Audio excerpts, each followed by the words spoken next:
तो आज हम बात करेंगे इड, ईगो और सुपर ईगो की। ये तीनों ही टर्म्स हमें सिगमंड फ्रॉइड की साइको एनालिटिकल थ्योरी में देखने को मिलता है।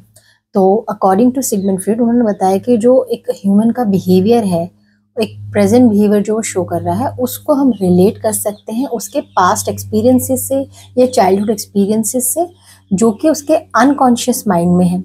और अगर उस पर्सन को ट्रीट करना है तो उसके अनकॉन्शियस माइंड से कॉन्शियस माइंड में इन सभी चीज़ों को अगर हम लेकर आएंगे, तब हम समझेंगे कि रियल रूट कॉज क्या है उसके इस प्रेजेंट बिहेवियर का।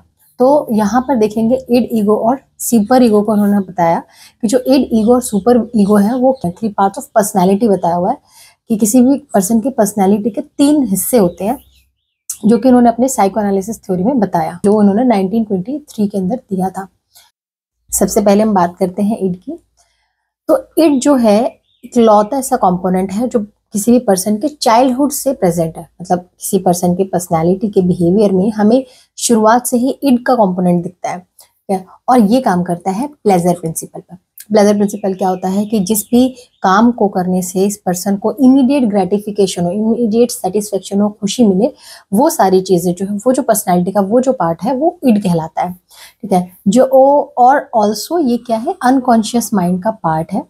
ठीक है, और इसके अंदर क्या होता है, वो सारे अर्जीज, वो सारी चीजें जो करने से इंसान को खुशी मिलती है। ठीक है, जिसके अंदर लिबिडो भी इंक्लूडेड है, मतलब सेक्सुअल डिजायर जो होता है वो भी इंक्लूडेड होता है।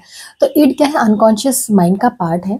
और यहाँ पर जितने भी हमें जो चीजें करने से खुशी मिलती है, ठीक है, तो वो चीजें हमारी पर्सनैलिटी वो जो चाहती है उसके बारे में बात होती है इड के अंदर। तो जब इड कोई डिमांड को अचीव कर लेता है, जो भी चीज उसने सोची है और वो उसको अचीव हो जाती है, तो वो वी एक्सपीरियंस प्लेजर, हमें खुशी मिलती है। और जब वो जो भी हमने डिमांड करा है वो अचीव नहीं हो पाता है, तो हमें खुशी नहीं होती है, अनप्लेजर फील करते हैं। तो बेसिकली जो इड होता है वो वेरी क्योटिक होता है और अनरीजनेबल होता है। अगर हम कुछ भी चीज़ों का डिमांड करते हैं, फॉर एग्जाम्पल अगर मैं कहूँ कि एक बहुत बड़े हाथी को एक छोटे से घड़े में डाल दो, ठीक है, ये बहुत ही ये चीज़ मुझे खुशी देगी ना, तो इट इज़ अनरीजनेबल, है ना।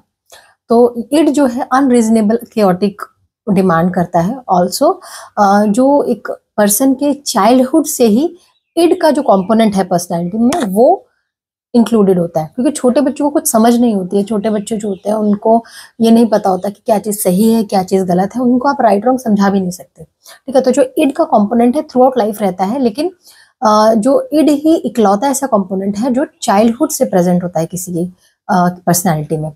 नेक्स्ट बात कर लेते हैं हम सुपर ईगो की। इड से पहले हमें सुपर ईगो समझना होगा कि सुपर ईगो क्या है, तभी आप ईगो को रिलेट कर पाएंगे। सुपर ईगो क्या होता है, जहां पर हम किसी सोसाइटी में रहते हैं तो वो बात करता है मोरालिटी प्रिंसिपल की। जो सुपर ईगो है वो मोरालिटी प्रिंसिपल पर काम करता है। जैसे कि इड था, वो हमारे करता था प्लेजर प्रिंसिपल पर काम, सुपर ईगो का काम करता है मोरालिटी प्रिंसिपल पर। अब मोरालिटी प्रिंसिपल क्या होता है, जैसे हम किसी सोसाइटी में रहते हैं तो किसी भी चीज को करने का एक मोरल तरीका होता है ना। तो जो सुपर ईगो है वो वैल्यूज और मोरल्स ऑफ द सोसाइटी की बात करता है, which are learn from one's parents and others. जो कि आप सोसाइटी में रहते हैं, आप पेरेंट्स भी आपको समझाते हैं। जब बच्चा 3 to 5 years का हो जाता है तो बेसिकली हम उसको समझाते हैं कि ओके स्ट्रेंजर से चीज़ें नहीं लेनी है, या फिर इस तरीके के हम उसमें वैल्यूज, मोरल वैल्यूज जो है इनकॉर्पोरेट करते हैं। तो बच्चों को समझ में आता है कि अच्छा ये चीज़ करनी है, ये चीज़ नहीं करनी है। और या फिर ऐसे कहते हैं कि अगर आप दादाजी से मिलो या बड़ों से मिलो तो उनके पैर छूने हैं। तो ये क्या, हम उसमें मोरल वैल्यूज डाल रहे हैं। तो ये क्या हो गया, सुपर ईगो क्या है, मोरालिटी प्रिंसिपल पर काम करती है, जो कि एकदम बात करते हैं कि आपका एक रिस्पॉन्सिबल बिहेवियर क्या है, रिस्पॉन्सिबल एंड एक्सेप्टेबल बिहेवियर क्या है सोसाइटी में रहने का।